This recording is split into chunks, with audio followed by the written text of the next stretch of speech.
enshrines the peaceful transfer of power. The peaceful transition of power is one of the hallmarks of our democracy. We want to do everything we can to help you succeed, because if you succeed, then the country succeeds. These declassified documents that were just released. Officials in the Obama administration were asking for the identities to be unmasked of Americans. Here's the overview. June 15th at roughly 12 p.m. Eastern Time, articles began circulating en masse, dominating the news cycle for basically all major technology-focused publications. These articles pertain to a ransomware attack by an APT, an Advanced Persistent Threat Group known as CLOP, TA505. This group had allegedly gained access to a Managed File Transfer Program, MFT, developed by Progress Software Corporation, known as Moveit, which was then used to compromise a bevy of companies such as Shell, First National Bank, A+ Federal Credit Union, United Healthcare Services Incorporated, Power Financial Credit Union, Minnesota Department of Education, Illinois Department of Innovation and Technology, University of Georgia, Green Shield Canada, HCI College, multiple federal agencies, by the way, and more. I could actually spend a rather long time listing out the companies affected by this attack, and there's many more, but the point is to say that it is very, very far-reaching and affects a large number of industries. However, despite the main cycle of news breaking on the 15th, this is not the earliest point in time when the vulnerability was first discussed. Reported by HelpNet Security, the Minnesota Department of Education claims to have discovered the vulnerability or been told about it as early as May 31st. Moving over to Bleeping Computer, reported on June 8th, 2023, CLOP ransomware had been testing the vulnerability since April of 2022, according to them, and had been searching for it since as far back as 2021. The vulnerability being used appears to have been given the ID CVE 2023-34362, although it may actually be an entirely new bug as of yet undiscovered. The precise details are unclear at this time. A proof of concept for 34362 can be found on GitHub, but here's the part that matters for people that don't really want to follow along with all of that. All of this is possible because a threat actor gained unauthorized access to a file transfer system, in effect, called Moveit, and then used that access to exfiltrate sensitive data from various users of that software. Make sense? That's really the basic gist of it. Well, to explain why this is the scariest hack I've ever seen in my life, let's look at what Moveit does. What is the software and who uses it? Simply put, Moveit is one of many different file transfer or sharing systems out there, and funnily enough, it's rather small, comparatively speaking. By market share, it's actually 23rd, with just 0.13%, estimated by Datanyze. That may sound small, and the scope of this hack may seem benign to some, until you look slightly deeper. Under Solutions on their website, there is an entire dedicated section for the US government. Quote, Moveit helps IT teams at almost every federal civilian agency and military branch to securely transfer mission-critical information and assure the performance of their networked infrastructures and applications, end quote. And that is where the danger lies. Almost every federal civilian agency and military branch uses the software for mission-critical information. That has been compromised, by the way, that software has been compromised by a threat actor who is now verifiably posting secret, confidential, and sensitive corporate information publicly. Now, for the sake of being thorough, I'm not going to do the thing where I say, trust me, bro, and just tell you I've seen it with my own eyes. Here is the CLOP PR Onion website right now, where the confirmed info dumps from successful targets are being posted actively. I can't scroll through much of this, and I certainly cannot download a single thing. I'm not posting the Onion or anything like that, but this data is comprehensive. There are individual passport scans contained, from what I understand, and the basic gist of it is that they basically have what they say they have.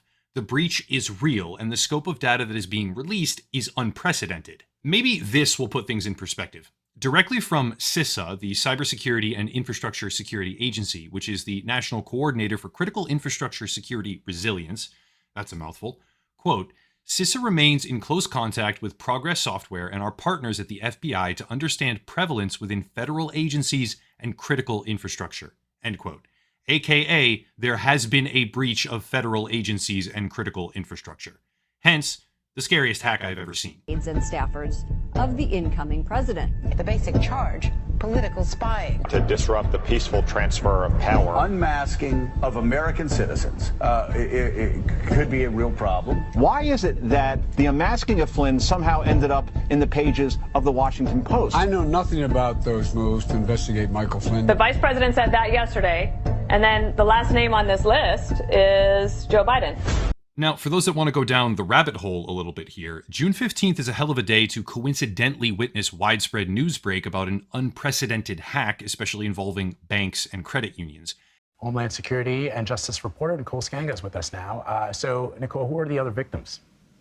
Yeah, Vlad, the suspected Russian-speaking cyber gang behind CLOP has claimed there are hundreds of victims, and it's issued a notice on the dark web to victims of the software hack, essentially giving them a deadline to negotiate a ransom payment or have the hacked information published online. By the way, that deadline today. So what is CLOP, and why is this attack been so widespread, or how did they make it so widespread?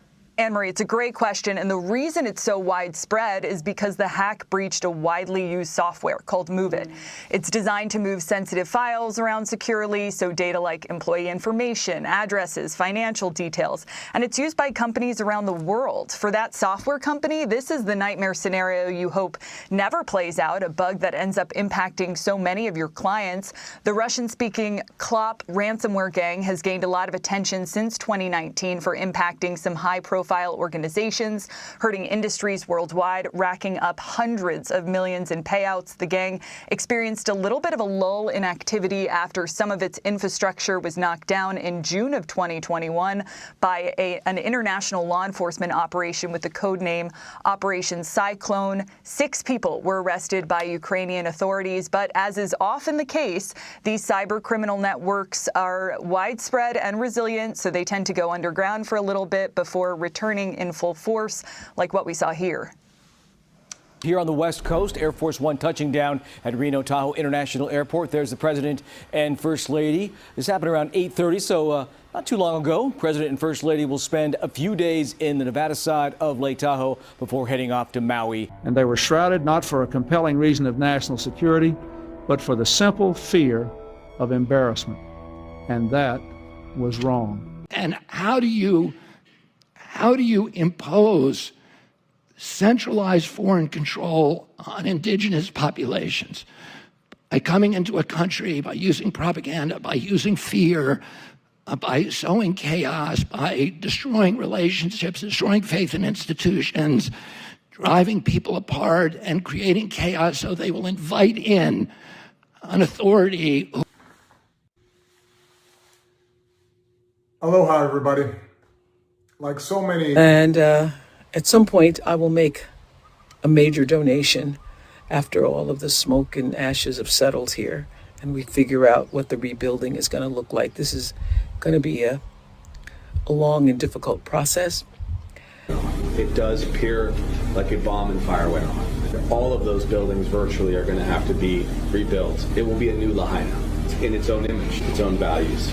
It's going to be billions of dollars. We are so coordinated with state, county, and federal support that it took less than a quarter of a day, 6 hours, to get the approval from the president to bring those resources. Ordinary men and women are too small-minded to govern their own affairs. That order and progress can only come when individuals surrender their rights to an all-powerful sovereign.